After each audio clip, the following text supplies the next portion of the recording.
Now, a volcano off the coast of New Zealand has erupted as tourists were visiting. At least one person has died. Up to 50 people, including tourists from a cruise ship, were on White Island when the volcano sent a plume of smoke and ash thousands of meters into the air. Rescuers say it's currently too dangerous to go to the site. New Zealand's Deputy Police Commissioner says 23 people made it off the island, but many remain unaccounted for. Some of these people have been transported to shore. However, there is a number still remaining on the island who are currently unaccounted for. I can confirm there is one fatality, and based on information we have, there's likely to be more.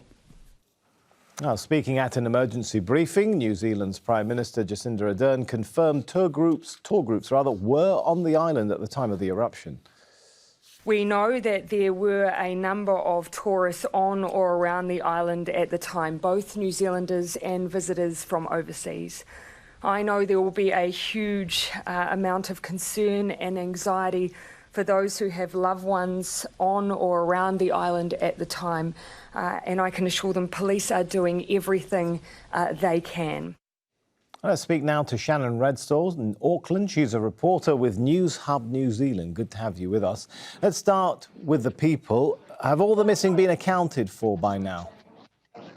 No, so more than half of the people that are said to have been on the island at the time are still missing. As you heard that Deputy Police Commissioner say, 23 people have been rescued off the island, which could leave up to 27 people that could still be there. Now, they've said it's too dangerous for search and rescue and police to head to the island, and so we could wait a few more hours yet to hear how they are doing.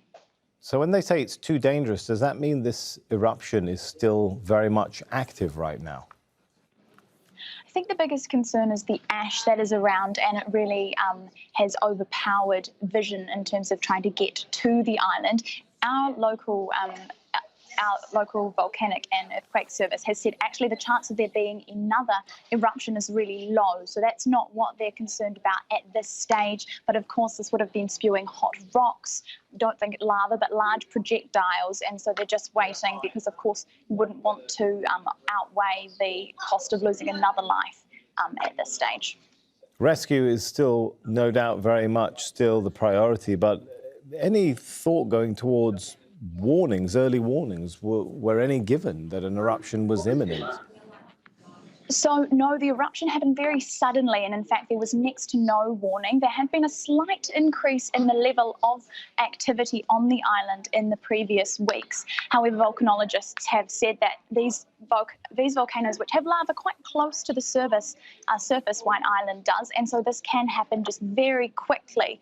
Now, it hasn't happened in a long time, a significant eruption as this one. However, there are tourists on this island every day. As they said, there were up to 50 people there at the time, many of them having come from OVATION of the Seas, that cruise ship which is ported in Tauranga. And so it can be, it's known to be dangerous, but not too dangerous, as nothing like this has happened before.